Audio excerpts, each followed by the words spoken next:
kami sudah melakukan pendataan dan sudah teridentifikasi 76 sekolah di Pulau Jawa. Sementara ini ya Ibu dan Bapak ya, nanti nulisnya kok cuma segitu gitu. Nanti ini lagi sampai per hari ini 76 sekolah di Pulau Jawa dengan jumlah penerima manfaat 39.352 siswa itu juga akan kami efisienkan. Terima kasih Mbak Hilda. Assalamualaikum warahmatullahi wabarakatuh. Selamat sore, salam sejahtera untuk kita semua. Semoga rekan-rekan wartawan sehat semuanya ya, juga Ibu dan Bapak dari BGN. Ibu dan Bapak, rekan-rekan wartawan, jadi pada sore hari ini kami dari BGN akan menyampaikan bahwa pada tanggal 17 Juni 2026 BGN menerbitkan SE nomor 12 tahun 2026 tentang penyesuaian operasional SPPG pada saat periode hari libur dalam rangka penyelenggaraan program MBG pada tahun anggaran 2026.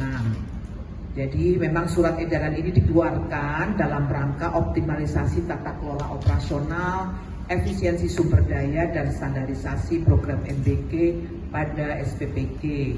Nah ini Ibu dan Bapak, kebetulan kan memang libur sekolah ya, secara formal dari Kementerian Pendidikan menetapkan liburan sekolah 22 Juni hingga 13 Juli 2026. Nah mungkin Ibu dan Bapak, rekan-rekan wartawan belum lupa ya, waktu di periode yang dulu itu di hari Ramadan, di saat libur pun ada sistem pemberian MBG, sistem bundling lah dan sebagainya ya.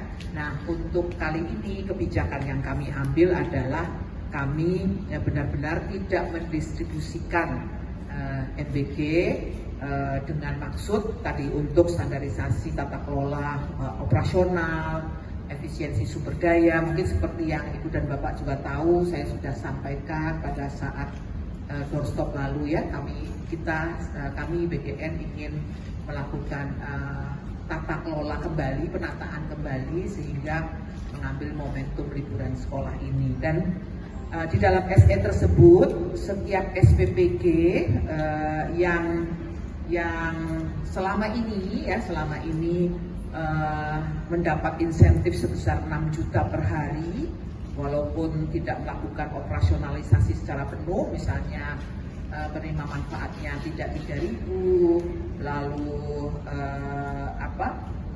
belum beroperasi secara, maksudnya belum operasional secara penuh karena tadi penerima manfaatnya belum mencapai 3.000, maka di dalam SE ini menegaskan bahwa dengan tidak didistribusikannya MBG maka seluruh SPPG yang tidak beroperasi tidak akan mendapat insentif. Nah, saya baru menyampaikan per hari ini ya, nanti jangan ditulisnya kok cuma segitu, tidak, per hari ini. Tapi masih akan terus bisa jadi akan terus bertambah karena memang kami melihat beberapa indikator ya. Ada kerentanan gizi, kondisi sosial ekonomi, akses terhadap pemenuhan gizi dan sebagainya. Itu nanti yang akan kami injek di dalam data yang kami sudah punya, agar pada akhirnya nanti kami benar bisa melakukan refocusing penerima manfaat kepada rakyat di Indonesia ini, anak-anak Indonesia ini yang benar-benar membutuhkan intervensi gizi dari pemerintah. Bagi yang secara mandiri bisa memenuhi gizinya karena kondisi-kondisi yang tadi mungkin secara ekonomi berada di desil yang tinggi itu, maka tidak akan diberikan program makan bergizi gratis ini. Sekali lagi, hal ini kami lakukan agar program makan bergizi gratis ini benar-benar secara efektif ya, efektif itu diberikan kepada memang yang tepat sasaran. Dan dari sisi insentif SPPG kan selama ini yang sering ramai di media ya 6 juta per hari gitu kan. Nah itu dari insentif itu sebesar 3 triliun sekian tadi yang saya sebutkan tadi untuk penghematannya dengan tidak diberikannya MBG tadi itu untuk selama masa liburan sekolah ya. Jadi insentif yang 6 juta itu kan tidak diberikan ya. Jadi dari insentif itu angkanya 3 triliun sekian. Lalu apa tadi ya? Pengawasan terhadap Oke. SPPG. Maksudnya pengawasan apa nih? Pengawasan SPPG nanti kan kalau nggak salah ada pengawasan yang dikeluarkan di tahun 2025 sudah kami sisir satu demi satu ya. Kalau di 2026 ini ada belanja BGN yang outputnya kurang lebih sama dengan yang di 2025, itu di 2026 tidak akan kami eksekusi. Itu salah satu bentuk efisiensi juga. Nah yang kemarin sudah 2025 bagaimana? Kami akan memanfaatkan secara maksimal. Ya, satu demi satu barangnya apa dan sebagainya itu masih kami bahaslah dengan teman-teman yang lain, apalagi masih dalam proses di kejaksaan kan. Jadi seperti itu. Tapi prinsipnya kami tidak ingin mengulangi juga belanja yang kurang bermanfaat, bahkan tidak bermanfaat di masa yang 2025. Itu salah satu bentuk efisiensi anggaran, dan secara angka-angka itu juga mungkin teman-teman bisa lihat juga ya di beberapa mata anggaran itu sudah dimasukkan oleh Kemenkeu di dalam RO ya, rencana output yang masuk di BABUN ya, itu adalah bentuk blokir ya, jadi diambil, nggak boleh dibelanjakan dulu oleh kami. Nanti kalau mau memakai ada prosedur-prosedur khusus tuh, nggak bisa sembarangan kami. Itu angkanya sudah diambil, bahkan ada yang sudah diambil juga di rencana output untuk direktif presiden, itu malah izinnya harus ke Seknek dan sebagainya. Jadi sekarang ini sudah ada angkanya yang memang sudah berkurang dari 268 tuh sebenarnya, bukan 268 lagi, sudah berkurang dari, karena tadi sudah diambil. Ya teman-teman belajar mekanisme anggaran tuh, ya kan diambil oleh Kemenkeu dan disimpan sendiri. Kalau kita melihat angka jumlah SPPG yang telah beroperasi 27.820 dikalikan dengan insentif per hari itu selama 18 hari, maka kita sudah bisa melakukan efisiensi insentif SPPG itu sebesar 3 triliun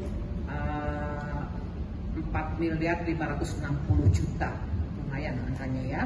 Dan selain upaya tersebut, kami juga melakukan upaya-upaya lain seperti yang sudah kami sampaikan. Kami melakukan refocusing penerima manfaat, dan saat ini sampai hari ini ya, nanti tolong diperhatikan betul nih kalau menulis ya, sampai dengan hari ini, tanggal hari ini kami sudah melakukan pendataan dan sudah teridentifikasi 76 sekolah di Pulau Jawa. Sementara ini ya Ibu dan Bapak ya, nanti nulisnya loh kok cuma segitu gitu, nanti ini lagi sampai per hari ini 76 sekolah di Pulau Jawa dengan jumlah penerima manfaat 39.352 siswa itu juga akan kami efisienkan dengan memfokuskan nantinya anggaran yang tadinya untuk di situ, kita akan memfokuskan untuk program MBG kepada anak-anak yang memerlukan intervensi pemenuhan gizi.